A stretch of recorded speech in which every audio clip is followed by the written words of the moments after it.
Walking south on 3rd Street, we come to the 9th stop on the tour, the corner of 3rd Street and Walnut Street. The first building to highlight at this intersection is the Moss Norris Funeral Home. Thought to be a local stop on the Underground Railroad, the original section of the Moss Norris Funeral Home was built in 1838 by Amos Locke. Over the years, 8 different additions have been added to the house, increasing the number of rooms from just 1 to over 22. In 1935, Russell Norris purchased the home and converted it into the Norris Funeral Home. Today, the Moss family operates the business. Across Walnut Street is the current Free Methodist Church. This is the oldest church in St. Charles, having been built in 1842 as the Congregational Church. Across 3rd Street from the Norris Funeral Home is the 3rd Street Dance Studio. However, originally the building was home to the Free Methodist Church.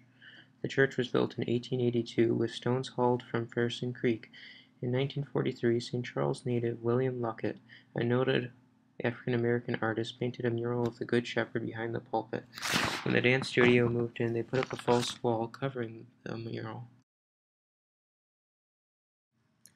Just south of the former Free Methodist Church sits the building known as the Howard House Hotel. Built in 1849, this was one of at least 14 hotels that thrived in St. Charles between 1838 and 1910. Operated by Leonard Howard and his wife Caroline, the Howard House served as a recruiting station during the Civil War and hosted many military balls and holiday parties. It is thought that Mary Todd Lincoln visited the hotel while she was staying in the asylum in Batavia to meet with Carolyn Howard, a spiritualist and psychic. Mrs. Lincoln met with Mrs. Howard in hopes of communicating with her departed husband and children. Over the years, the hotel changed hands and went by different names. At one time, it was even a beehive factory and later an overall factory. Finally, it was converted into apartments. Recently, the balcony, which had been removed some time ago, was replaced and the building is looking like it did years ago. Just next door to the Norris Funeral Home is the Baker Community Center. The community center was the first of what would be many gifts from the Baker family to the city of St. Charles, built in 1925 by Edward and Harriet Baker in memory of their son Henry.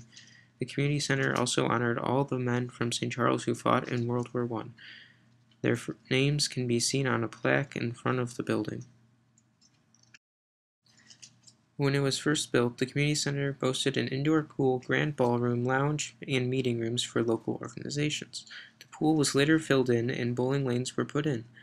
Later, the bowling lanes were taken out and the downstairs area became known as the Powder Keg and was a hangout for local high school students. Today, the Park District offices occupy most of the main floor and the STC Underground is located in the basement. The Underground is the current version of the Keg. Walking south along Route 31 to Indiana Street, we came to our 10th stop on the tour, the current location of the Blue Goose Market. The Blue Goose was one of the original 18 supermarkets in St. Charles in the early 1930s. It is the only one still running today and was opened in 1928 by Nancy Lencioni. It was located at 205 West Main Street. In its early years, it only sold fruits, vegetables, and a limited amount of grocery items. Since its establishment 84 years ago, it has become a St. Charles civic landmark. At first, it was a self-service grocery store, which means you would call in your orders and have your groceries delivered. When the Blue Goose moved, it went to 301 West Main Street, and a meat market was added.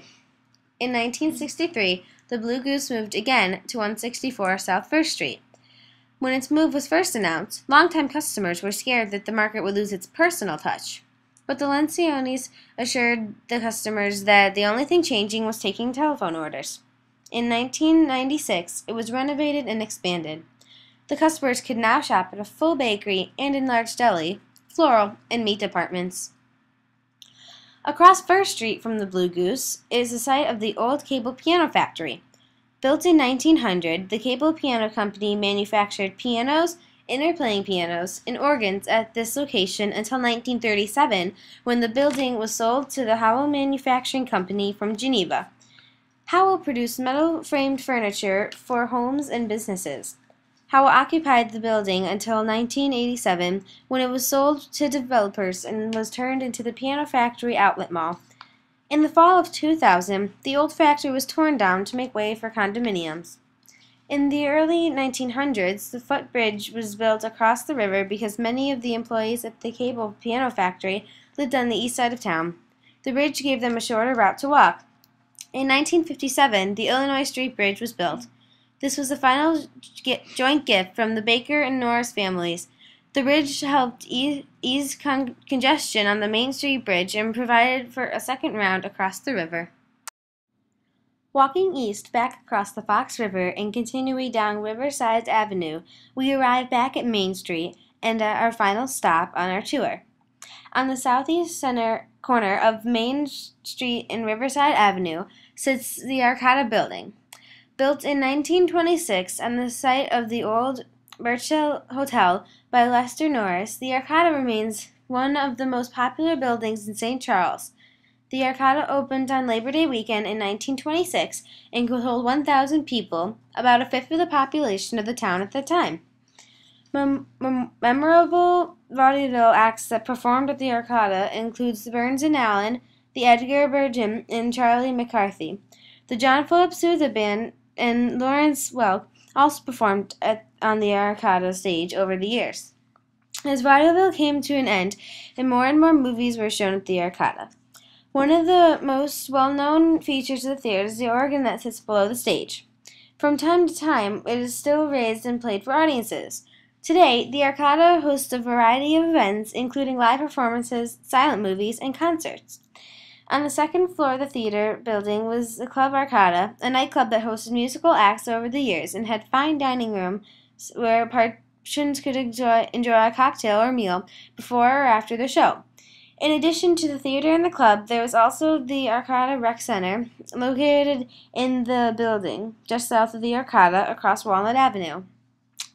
The residents could go bowling, play pool, and grab a drink in the bar.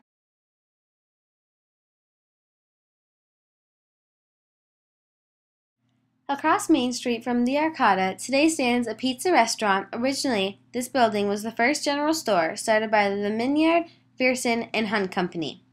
In 1842, the first medical school in the state of Illinois opened on the second floor of this building, known as the Franklin Medical Institute. George W. Richards founded the institute. The school offers courses in many things, including anatomy, pharmacy, and surgery. Classes ranged from 15 to 20 students in them, but the school was not open for long, only 7 years. A reason for that could have been when a student named John Rube stole a woman's body from a sycamore grave to use for research. The body was hidden in the barn, and when the family of the woman found out, they were furious. They demanded to have the body back, and to show how furious they were, they shot and killed John Rube and wounded Dr. Richards. The woman's body was then located and returned to its grave.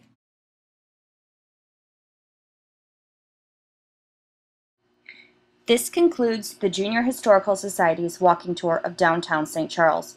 We hope you have enjoyed the tour.